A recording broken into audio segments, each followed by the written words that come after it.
Erev Tov Rabotai, we are continuing with our Mishna Yomi, Masechet Nedarim. We are up to Perek Zayin, Mishnah Hey.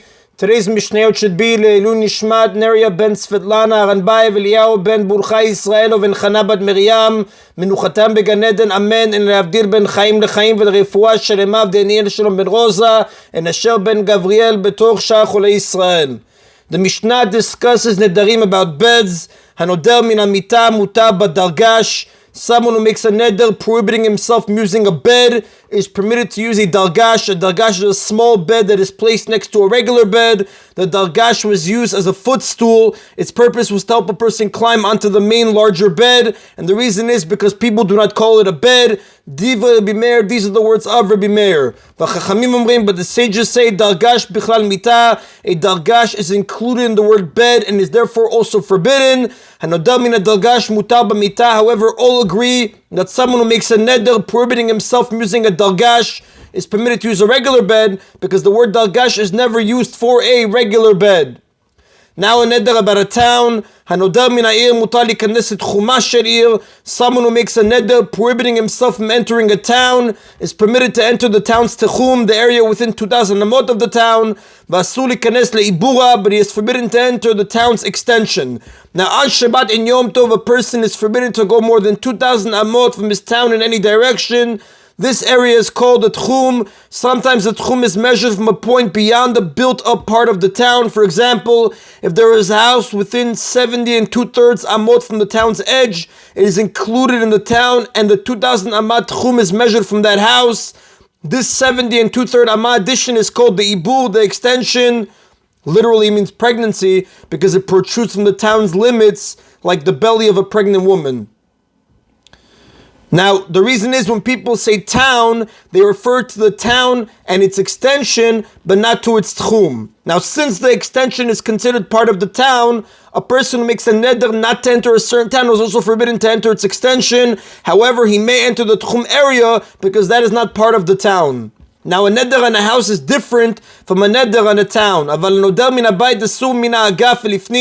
However, someone who makes a neder prohibiting himself from entering a house is permitted only to enter from the door frame and inward, the line reached by the outer side of the door when the door is closed. He may set foot on the threshold up to the door frame. Even though the threshold can surely be considered an extension of the house, it is not included in the neder.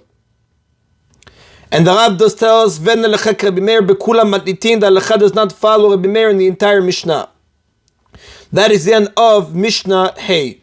Mishnah Vav discusses items that are produced by something that is forbidden by a neder. Konam perot ha'elu Alayev, a person who had fruits in front of him said, these fruits are konam upon me. Konam hem al pi, or they are konam upon my mouth. Konam hen lefi, or they are konam to my mouth. Now these three nedarim forbid him to receive any form of benefit from the fruits, not just eating them. Although in the last two cases he said my mouth, he did not mean to limit the neder to eating, rather he was giving a common example of a benefit. Asur b'chilufein, he is forbidden to have benefit from their exchanges, meaning items that he receives in exchange for the fruits. For example, if he sells the fruits, the money from the sale is forbidden to him. When a person exchanges one object for another, he is considered to have benefited from the first object since he receives something new in its place. Therefore, someone who prohibited himself to have benefit from an item is forbidden to exchange it. The Mishnah teaches that if he violated the law and did exchange it, the rabbis penalized him and decreed that whatever was received in exchange is also forbidden. Ubgidulehen, and from their growths, whatever grows from the fruits. For example, if he planted a seed from the fruit and a new plant sprouted, the new plant is forbidden. By declaring the fruits konam, a term implying hekdesh, sacred property of the temple, he gave them a status similar to that of something consecrated to the temple, whose growths are forbidden, as the Rav explains based off the Mishnah in Me'ilah, chapter 3, Mishnah 6.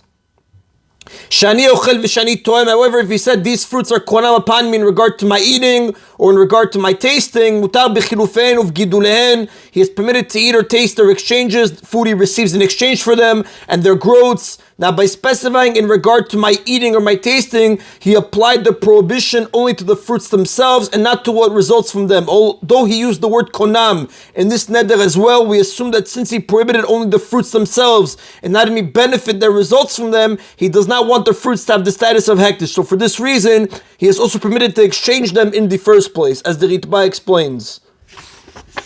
The Mishnah adds that even in the last case, he may eat the groats only if the fruits are of a certain type. B'davar shezaro kaleh, the groats are permitted only if the neder was made regarding produce whose seed, when planted, decomposes in the ground before the new plant grows, as in the case with fruit and most vegetables. Aval b'davar she'en zaro kaleh, but if the neder was made regarding produce whose seed does not decompose, such as onions and garlic, afilu gidule gidulin asurin, then even the groats of the groats, meaning the third generation of fruit, which grew from produce that itself grew from the original produce, are forbidden. For example, if the forbidden onion was planted and the second onion sprouted from it, and the second onion was replanted and produced a third onion, the second and third onions are also forbidden.